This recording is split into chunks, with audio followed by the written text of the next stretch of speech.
want to talk about meditation and the meaning of life. Many people have questions. I think I still have the questions.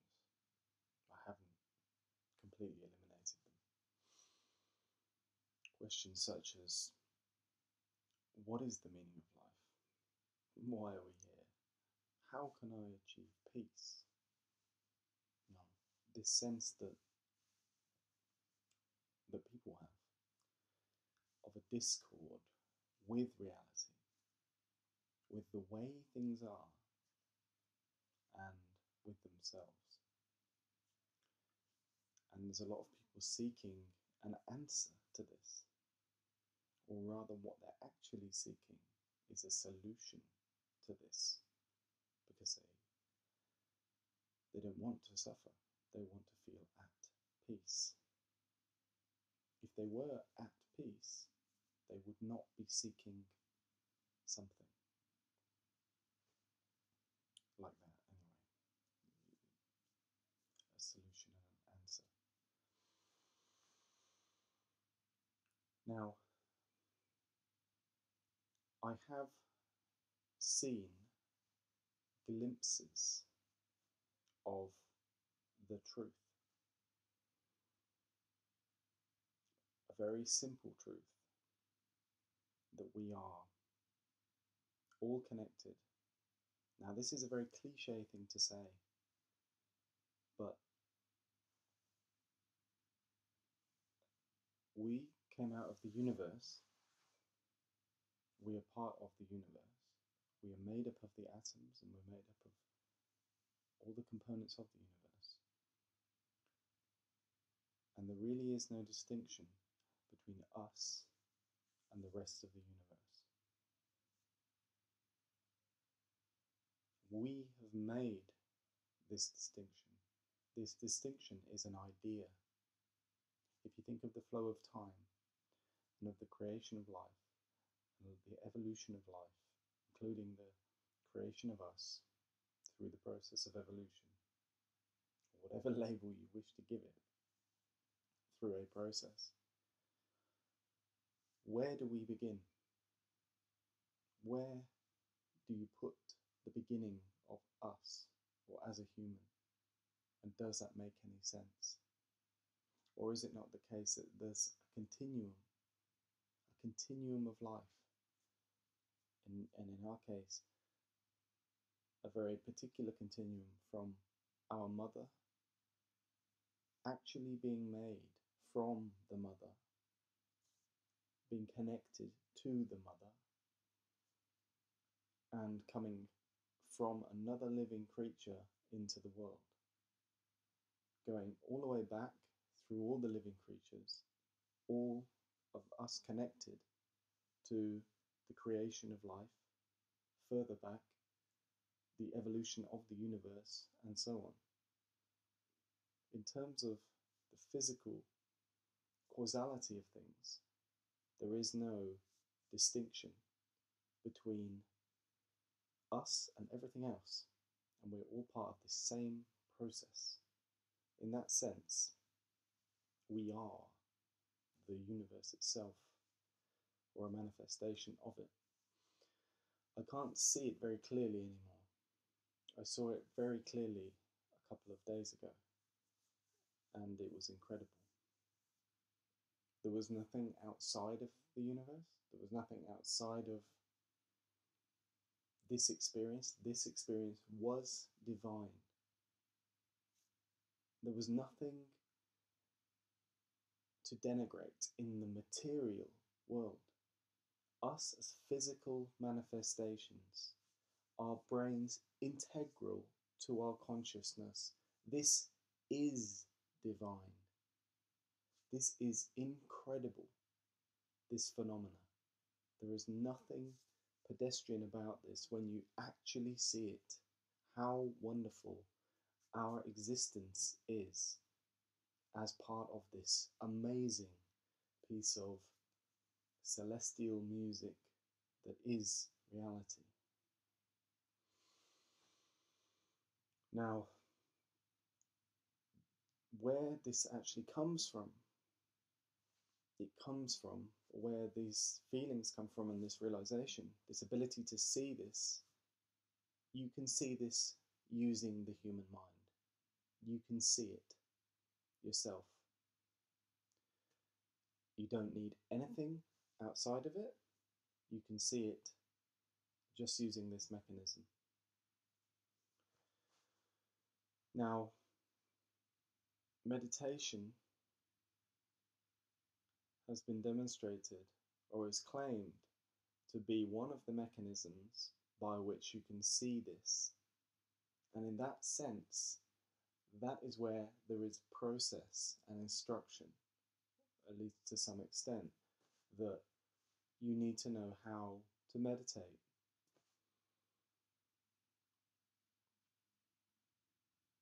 It might be that you already know how to do it. I don't mean that you've heard it before. It might be that you really know instinctively how to do it. But all it is sitting, breathing, and experiencing. That's all it is. And if you do this for a long enough time, the clouds will part, the sky will become clear, and you will see the truth. You will see the truth. Now, there are many gurus out there and many people out there who want to take your money, or they want you to submit to their authority. They want them to be the teacher and you to be the student. They want to use that relationship to feed their own, ironically, to feed their own ego, which is precisely the opposite of what some of these people are claiming that they want to give you, and claiming that they already possess themselves. Now, they can't possess any of these things themselves, because at the root of it, there's one continuum. So there is no them. But these kind of games with language are sometimes almost tricks, because we know that whilst, even if you can't see it, even if you could entertain the logical concept that we really are connected, just from a physical, using physical ideas, that the sun, the photons come from the sun, they're absorbed by atoms or something in my body and re-emitted, and these physical concepts that physicists have come up with about the reflection of light or whatever, and that I breathe in oxygen, it goes into my body from outside, and then I breathe out, and these molecules of carbon dioxide get taken up by plants and so on. In terms of communication, from an abstract perspective, we could look at all of these things and the entire thing itself as flows of information, without the humans and without the labels on all these things. One big, miraculous, mathematical expression, structures within structures within structures, fractals within fractals within fractals, all operating simultaneously, harmoniously, in a beautiful crescendo, a beautiful music of life. Now, I can say that, and you may even conceptually understand that from some abstract point of view, kind of like an opinion or an abstraction, a joke somebody might make about, oh, this or that. marriage is two people fighting over dinner or something. Okay, I can't think of a good abstraction, but just a metaphor. From the perspective of a metaphor, might be able to understand these things and say, yeah, okay, I can kind of get behind that. The world is all connected. We know this, but that is different there is a difference between experiencing that as a metaphor and recognizing a metaphor, which is very easy to do, rather than truly experiencing and understanding this thing and knowing that it is true. Now, there are lots of books about this, and there are lots of writings about these concepts, and people easily fall into the trap of thinking, I can leave it at that, right? Of thinking. No. People easily fall into the trap of thinking that there is an answer. There is an answer in words to the thing that they're looking for, to the relief that they're seeking, and this peace that they're seeking. The trap that there is a process, a thought process that can be followed ultimately, which results in this relief. Now, this is Ouroboros, the snake eating its own tail and attempting to sustain itself. Now, this isn't something I've read. I'm sure maybe I've read about this stuff. This is something my mind has presented to me as an analogy, because it couldn't put into words the experience. But thought is a snake trying to eat its own tail. It's both in order to sustain itself, to get sustenance.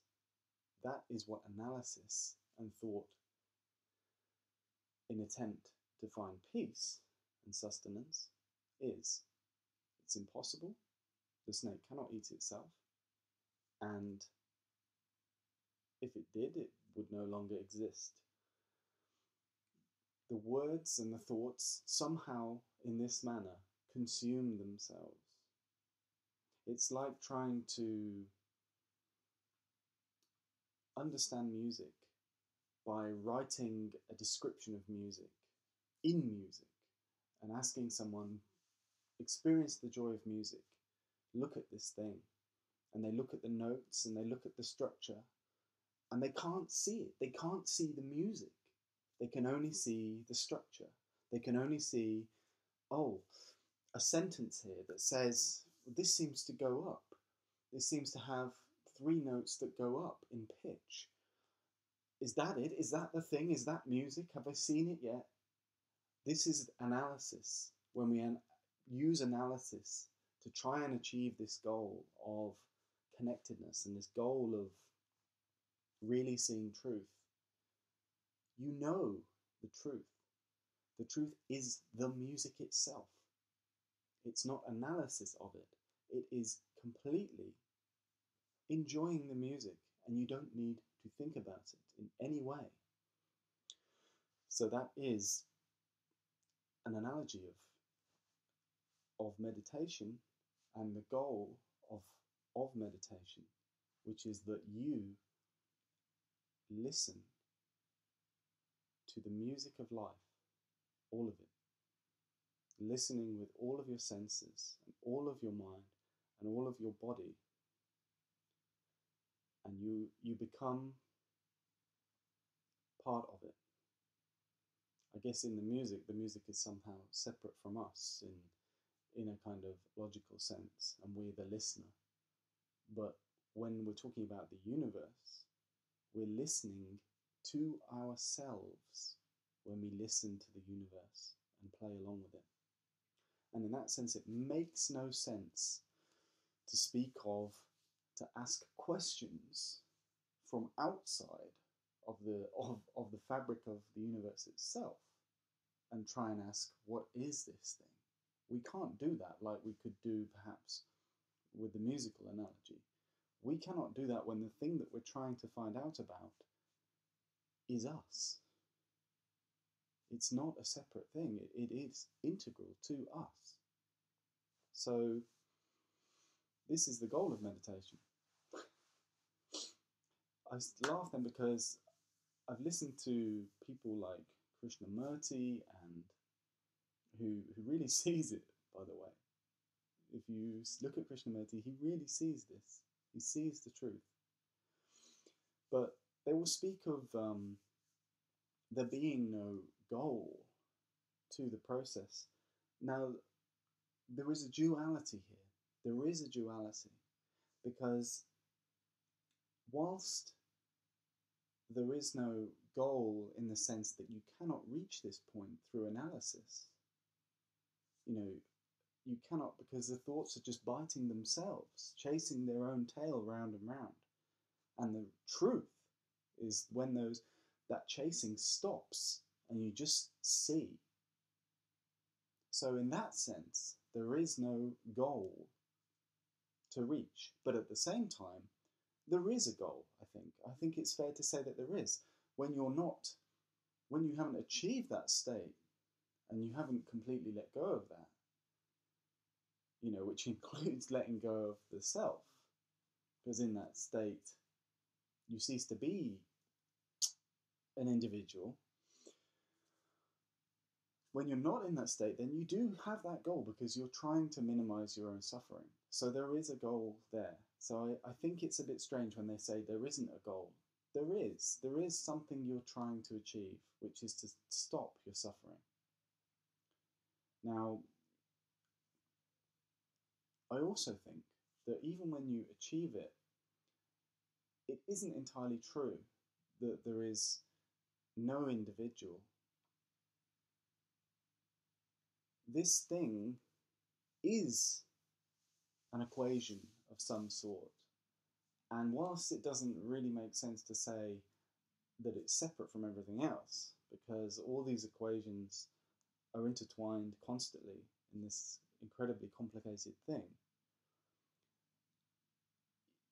from an abstract perspective, there still is a strand there, a thread, for each human, for each consciousness, because it's bounded, and this is a real thing. This physical world is a real thing. This physical manifestation is real, and is as real as anything else in the universe. So to say that there is no individual is a very strange thing, because it implies to some extent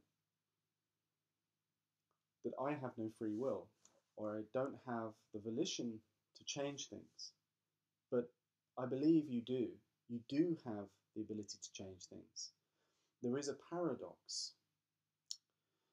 The complicated thing to understand about it is, and you can only see it, is that we are simultaneously all the same thing, as well as at the same time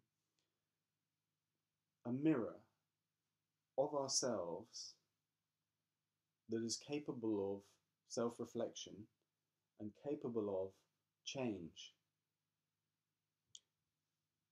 There somehow is free will. I don't know how, but there is.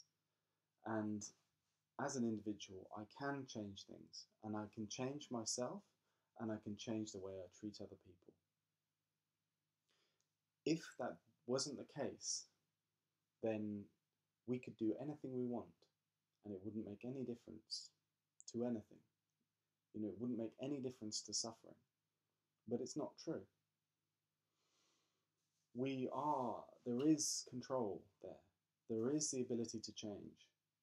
And I think that's an important point, because it's true. Okay, I'll say one more thing, which is about acceptance. I've read a number of times and heard people speak of accepting reality. Now, this is not a person floating around on a lotus leaf, abstract from reality, because it couldn't be. We're only here who's accepted everything and is indifferent to everything. That's the subtlety there. The acceptance does not mean indifference. The acceptance is, and the acceptance of ourselves is, I have suffered, I am the past. That's a line I've taken from Krishnamurti, but it's true.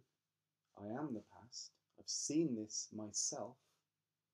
I know why I became the person I am. I know why I reacted to fear. I know why I behaved in a certain way. And I accept that now. I accept myself in that way. I accept the suffering there as well. I accept that that happened. And I accept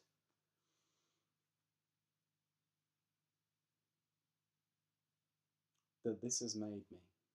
And that these things are part of me. So there is an acceptance there. But in that acceptance, and when you really accept that that happened, so this isn't accepting in the sense that you're deciding that you don't care about it or that you're indifferent to it, but you really accept this really happened to me, these things in my life, or my life really is like this. If I look around, these problems that maybe I've created or that are created by other people are real. I have to accept this. I can't run away from this into,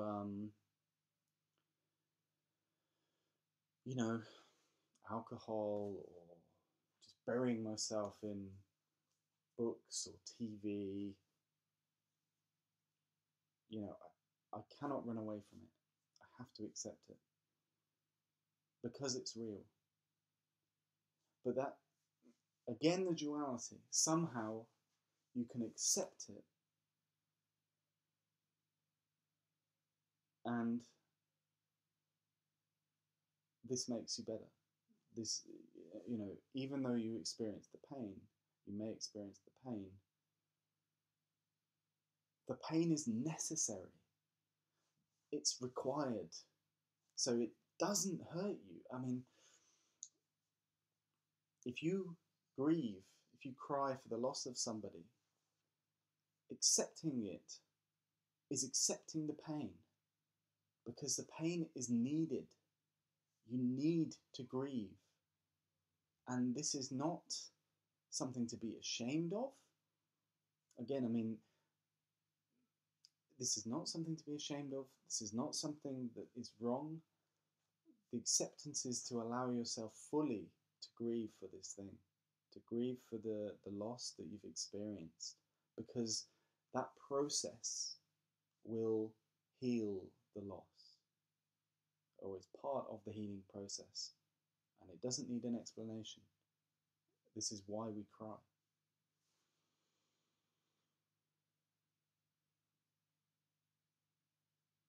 So, in acceptance and accepting what happens to us, there is not a passivity there either.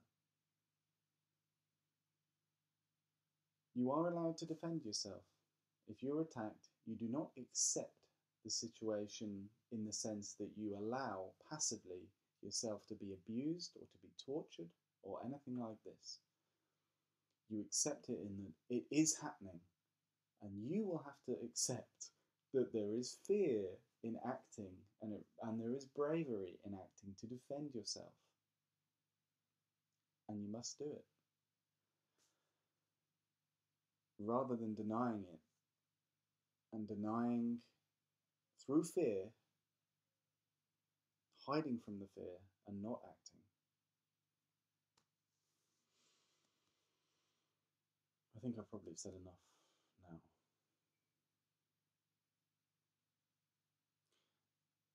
What was the main point I wanted to make was, don't believe in gurus. Don't believe in me, believe in yourself.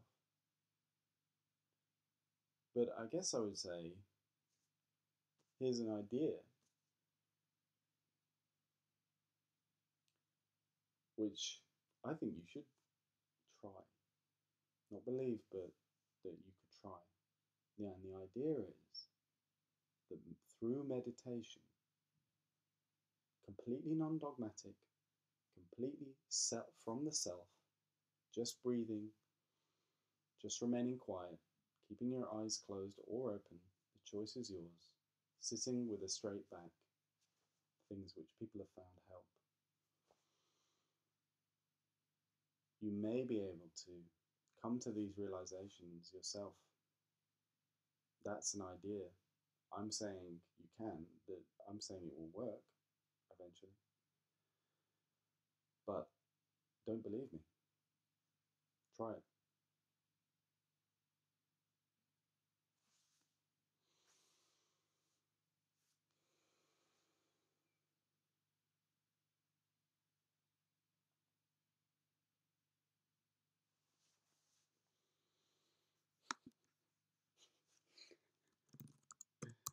Oh, okay, I've got to stop this machine.